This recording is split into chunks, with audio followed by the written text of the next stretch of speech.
नमस्कार, मैं आशुतोष गुप्ता। हम हैं अयोध्या में और हमारे साथ हैं भक्त अमन यादव, अयोध्या वासी हैं यहाँ के, और उनको अयोध्या के लेके उनके कुछ मत हैं। तो बताइए आपका क्या दृष्टिकोण है अयोध्या के लिए? देखिए, मेरा नाम है अमन यादव, मैं अयोध्या का ही रहने वाला हूँ। अयोध्या के प्रति, अयोध्या के जनता के प्रति हमारा बहुत प्रेम है। और अयोध्या के बारे में जो है हम आपको बताएं, अयोध्या सबसे पावन और सबसे पवित्र नगरी है, इसको माना गया है, क्योंकि यहाँ पे प्रभु रामचंद्र जी ने जन्म लिया था। और जो ये सरयू नदी है, ये सबसे पावन पवित्र है, क्योंकि यहाँ पे हमारे राम जी ने जन्म लिया था।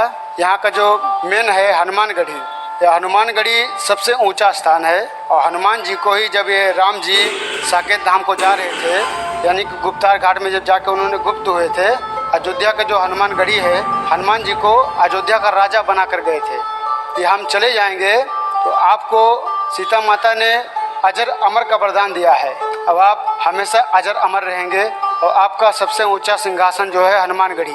आप यहाँ रह के जो भी भक्तजन कलयुग में आपका दर्शन करने आएंगे, उनका आप उद्धार करेंगे। और अयोध्या का राजा केवल आप ही रहेंगे।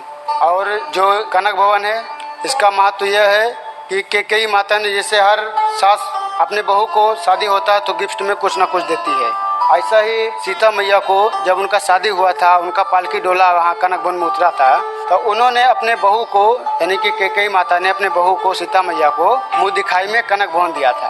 ये सतयुग के ज़माने में सोना के महल था। और ये हमारा जो ये राम जन्मभूमि है, ये हमारे प्रभु राम श्री रामचंद्र जी ने यहाँ जन्म लिया था। ये आप किसी भी शास्त्र में देख लीजिए, उसका वर्णन किया गया है। ये सत्य है कि हमारे राम जी यहीं जन्म लिए थे, क्योंकि सरयू मैया जो है इतने महत्व यहाँ का वो है, मात्र केवल एक जल स्पर्श करने से हर इंसान का जन्म जन्म का पाप धुल जाता है। हनुमानगढ़ी जो है पहले से ही था। भगवान भोलेनाथ का जो नागेश्वरनाथ मंदिर है भी पहले से था। इसको किसी राजा और किसी महाराजा ने नहीं बसाया, स्थापित किया है। शिवलिंग को जो है उसको स्वयं हमारे प्रभु रामचंद्र जी के जो दो पुत्र थे, लव और कुश ने उसको स्थापित किया है शिवलिंग को। इसलिए आज भी वो माना जाता है कि प्राचीन काल का मंदिर है। हमारे अयोध्या में 3 बार महाप्रलय आ चुका है और तीनों बार टच से मस नहीं हुए हैं। सारी अयोध्या नगरी डूब गई थी, तबाह हो गई थी, लेकिन भोले बाबा वहाँ से टच से मस नहीं हुए हैं। इसलिए आज भी लोग वहाँ दर्शन करने जाते हैं। वो हमारे प्राचीन काल का मंदिर है। कौन से मंदिर के बारे में आप बता रहे हैं? हम बता रहे हैं आपको नागेश्वरनाथ, जो सरयू मैया से बगल में है, राम की पैड़ी जो है वहीं पे। अच्छा अमन भाई, आप एक बात और हम आपसे जानना चाहेंगे कि आप यहाँ के रहने वाले हो, मंदिरों के बारे में आपका विचार जैसा है, तो आपके अंदर जो भक्ति भाव है, राम भक्ति जो आपके अंदर है, अयोध्या की भक्ति जो आपके अंदर है, तो उसका आपका भाव और जो बाहर से लोग आते हैं उनके भाव में क्या अंतर आप देखते हैं? और जो लोग आते हैं वो किस दृष्टि से अयोध्या को देखते हैं या राम जन्मभूमि को देखते हैं? अब जैसे कि माना जाए, इससे हम लोग यहाँ के हैं, ठीक है, तो हम लोग का बर्ताव करने का दूसरा तरीका है। हम लोग को मालूम है कि यहाँ पे हमारे राम जी, भोले बाबा, सरयू मैया, हनुमान जी महाराज साथ विराजमान है। और जो लोग बाहर से आते हैं उनको नहीं पता है। यदि उनको यहाँ के लोग नहीं बताएंगे तो उनको क्या मालूम होगा? तो जब हम लोग बताएंगे तभी उनके कुछ समझ में आएगा, ठीक है। तो हम ये चाहते हैं कि जो भी यहाँ पे लोग आएँ वो अयोध्या का पूरा दर्शन करें, इसका महत्व समझें। ऐसा नहीं है कि तुरंत आए, मंदिर में 2-4 मिनट दिए चल दिए, ऐसा नहीं। वहाँ जाइए, मंदिर में जाइए, महाराज जी का चरण स्पर्श कीजिए, उसका महत्व को समझिए।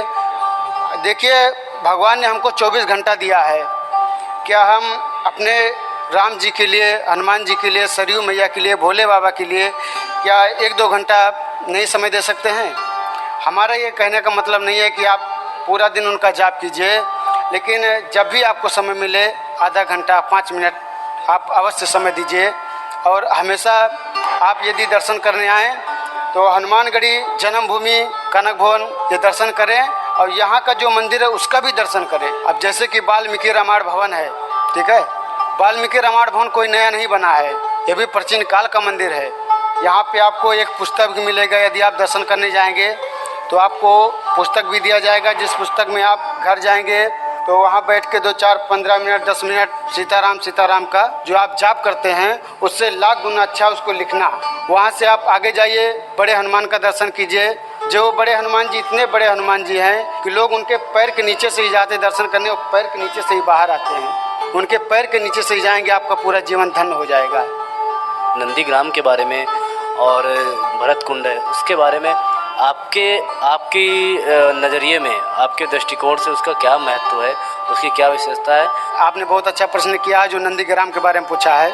भगवान जब रामचंद्र जी उनको 14 वर्ष के लिए वनवास हुआ था, उनके पीछे पीछे भरत जी भी चल दिए थे। तो राम जी ने उनको मना किया कि भरत भैया आप क्यों साथ जा रहे हैं, वनवास तो हमको हुआ, हमको जाना चाहिए, आप क्यों जा रहे हैं, आप भी हमारे साथ चलेंगे तो अयोध्या का कारोबार कौन संभालेगा। तो भरत जी ने कहा नहीं प्रभु ऐसा है भैया, अयोध्या के राजा आप ही थे, आप ही रहेंगे, ठीक है, उसमें हम राजा आपके रहते हुए राजा नहीं बन सकते अयोध्या का। तब उन्होंने पीछा करते करते करते करते 14 समझ लीजिए यहाँ से नंदीग्राम भरत कुंड चले गए, जो यहाँ से अयोध्या से नेट 20-22 किलोमीटर है। वहाँ पे जाके जब भरत जी नहीं वापस आ रहे थे तो भरत जी ने कहा ठीक है भैया ऐसा कीजिए, आप अपना खड़ाऊ दे दीजिए और जब तक आप अयोध्या आएंगे नहीं तब तक हम आपका यहाँ प्रतीक्षा करेंगे। तो राम जी ने कहा ठीक है। तो राम जी ने उनको खड़ाऊ दिया, भरत जी वहीं रख के खड़ाऊ को रख के 14 वर्ष तक तपस्या किया था। और नंदीग्राम इसलिए उसका नाम पड़ा कि भरत जी और नंद जो गाय भरत जी के साथ में था उसका नाम था नंदी, और ग्राम मतलब होता है गांव, इसलिए उसका पड़ा नंदीग्राम। और भरत कुंड नाम इसलिए पड़ा कि वो पहले से ही कुंड था, वो पहले से ही सतयुग के जमाने से ही कुंड था, उसमें पानी भरा था। तो जब भरत जी वहाँ स्नान करने लगे तब उसके बाद में उसका नाम पड़ा भरत कुंड।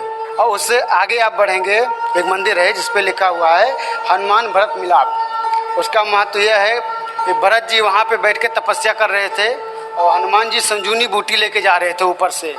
तो भरत जी का जो है निगाह पड़ा, ये कौन सा दानव है जो इतना बड़ा पर्वत लेके जा रहा है, हमारे अयोध्या नगरी से ही जाएगा, यदि ये कहीं छोड़ देगा तो हमारी नगरी अयोध्या नगरी तो तबाह हो जाएगी। अब उन्होंने बाण उठाया और सीधा उनके राइट हैंड पे प्रहार कर दिया और हनुमान जी सीधा पर्वत समेत वहाँ गिर गए। तो भरत जी ने पूछा अपना परिचय दीजिए, आप कौन है, इतना बड़ा पहाड़ लेके क्यों जा रहे हैं। तो हनुमान जी ने कहा ऐसा है कि मेरा नाम हनुमान है, मैं श्री प्रभु रामचंद्र का दूत हूँ, उनके भाई छोटे लक्ष्मण का प्राण संकट में है और उनको संजीवनी बूटी की आवश्यकता है, इसलिए मैं संजीवनी बूटी लेके जा रहा था। तो भरत जी ने कहा कि संजीवनी बूटी तो थोड़ा सा होता है, पर्वत लेके जा रहे, इसका मतलब क्या। तो हनुमान जी ने कहा ऐसा है कि देखिए हम संजीवनी बूटी के पास पहुँचे तो उसका हमको मालूम नहीं था कि संजीवनी बूटी है क्या है, पूरा जगमग जगमग हो रहा था, तो हमको उसका पता नहीं था, नॉलेज नहीं था उसके बारे में। तो हमने अपना विराट रूप बना के पर्वत को ही उठा के लेकर चल दिया वहाँ से। तो बोले अच्छा, तो बोले आप तो हमारा परिचय ले लिए, आप बताइए आप कौन हैं। तो बोले मैं रामचंद्र जी का मैं छोटा भाई हूँ, मेरा नाम भरत है, मैं उन्हीं के प्रतीक्षा कर रहा हूँ। 14 साल हमारे भैया को वनवास हुआ है और जब तक वो नहीं आएंगे तब तक हम उनका यहाँ प्रतीक्षा करेंगे, उनका खड़ाऊ रख के यहाँ को जाप करेंगे और हमारे भैया जब वहाँ से वापस आ जाएंगे तो उन्हीं के साथ हम अयोध्या जाएंगे।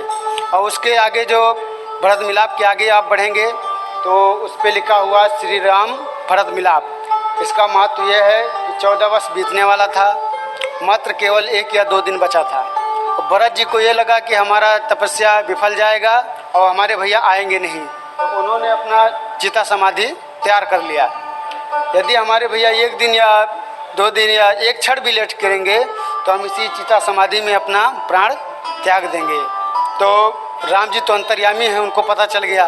तब उन्होंने हनुमान जी को साधु के भेष में भेजा कि जाइए भरत जी जो है अपना प्राण त्यागना चाहते हैं, कुछ अनंत हो जाएगा, तो आप जाइए उनको समझाइए कि 2 दिन का केवल बात है, 2 दिन में हम आ जाएंगे, ऐसा कुछ ना करें। जो हनुमान जी थे वो साधु भेष में आए, बोले ऐसा है कि आपके जो बड़े भैया राम जी हैं उनका 14 वर्ष पूरा होने वाला है, केवल 2 दिन बचा है, आप जहाँ 14 साल तक प्रतीक्षा किए हैं केवल 2 दिन और प्रतीक्षा कर लीजिए, वो आने ही वाले हैं, वो आएंगे, बिना आपसे मिले वो अयोध्या नहीं जाएंगे। तब उन्होंने जो चिता समाधि तैयार किया था उसको त्याग दिया। तब जब राम जी वहाँ 14 वर्ष से सीता मैया के साथ, हनुमान जी के साथ, लक्ष्मण जी के साथ वापस आए तो भरत जी से खुशी में आके गले मिले, इसीलिए उसका नाम है भरत और श्री राम मिलाप।